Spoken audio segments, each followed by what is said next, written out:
Привет, друзья! С 1 апреля по 15 июля 2024 года в России проходит весенний призыв на военную службу.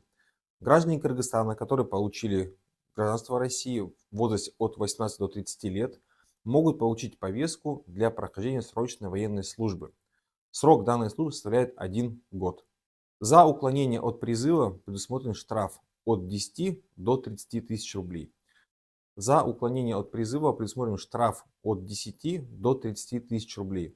В случае неоднократного уклонения по неуважительным причинам предусмотрена уже уголовная ответственность сроком до 2 лет. В первую очередь отсрочка представляется студентам, тем лицам, которые обучаются в высших учебных заведениях. Самое главное, чтобы вуз был аккредитован.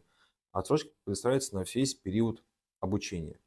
Далее, это лица, которые по состоянию здоровья не могут проходить срочную военную службу.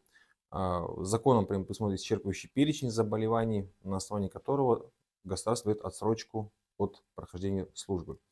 И также это наличие на иждивении 2 и более детей, наличие супруги в состоянии беременности сроком от 26 недель, это наличие на иждивении близкого родственника, то есть тем родственникам, которого вы осуществляете уход.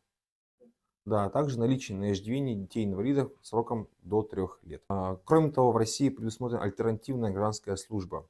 Она относится к тем лицам, которые по своим убеждениям либо вероисповеданию не могут проходить военную службу по призыву.